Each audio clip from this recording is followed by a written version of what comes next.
Hello guys, Christian Vedder here, and in this video you will learn how to swim. If you have no experience in swimming and have never been in the water before, this video will take you from total beginner to someone who can feel comfortable and safe around and in the water. When starting to learn how to swim, it is best if you are not alone, but you have someone around you who can keep an eye on you, especially when you start getting into the deep end of the pool.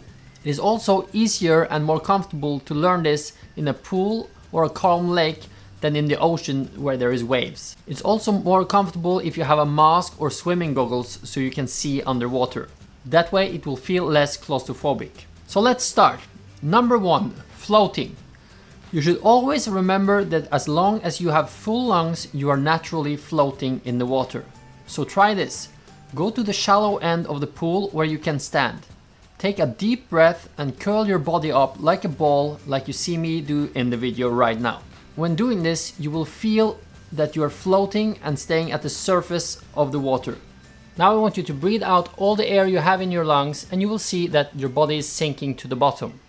So now you know that as long as your lungs are full, you will stay at the surface. If you breathe out, your body will sink. In the beginning, it can feel a bit claustrophobic. You should always know that at any point you can just stand up and you are safe. So what I want you to do is take a breath, curl up to a ball, just float in the water for 5 to 10 seconds. Then you stand up, you take some breaths, breathe a little bit, relax, and then you try to do the same thing again. Just have your face in the water floating. Do this until you feel comfortable having your face in water and just floating around. When you feel comfortable floating in this position, you can try to stretch out your body and float with a stretched out body like I'm doing right now. When you're able to do that, you have mastered the floating part. Step number 2, we will now learn how to kick to move forward in the water.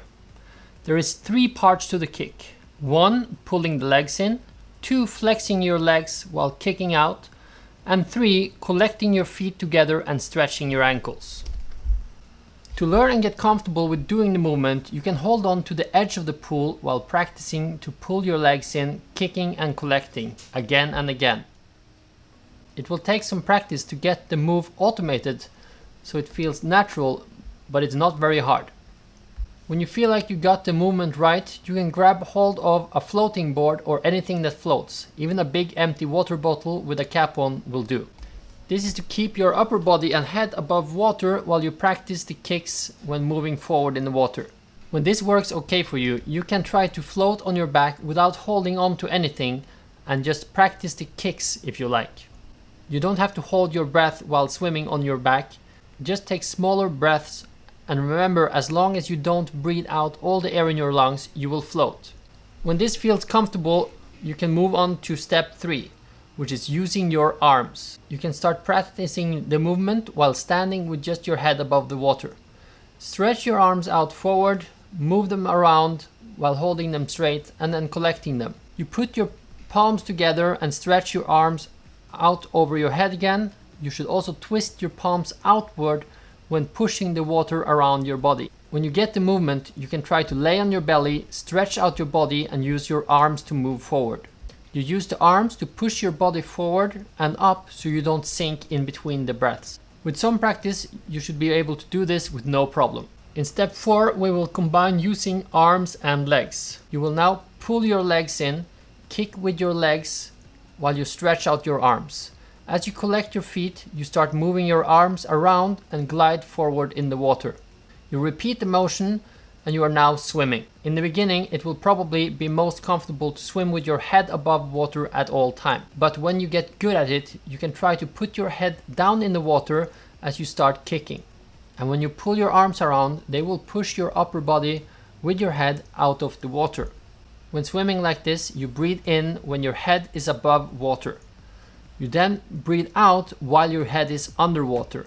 And as your head comes out of the water, you quickly take a deep breath and you repeat the motion, breathing out while you have your head underwater.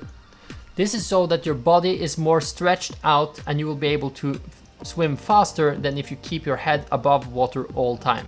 And that is all there is to get you started with swimming the breaststroke. Before we move on to the deep end of the pool where you can't stand or touch the bottom, You should feel comfortable swimming around without touching the bottom for a while. It can also be smart to learn how to tread water and how to float on your back, so you won't panic if you get tired. There's a link in this description below on how to tread water and how to float on your back. If you can, I suggest you take a swimming course. That way you will learn how to swim from a swimming coach who will help you with your technique, and you will be a better swimmer who are able to enjoy the water more. Hope you liked this video, and if you want to see more videos like this, please subscribe and hit the bell button so you will be notified next time I upload a video. Have a nice day!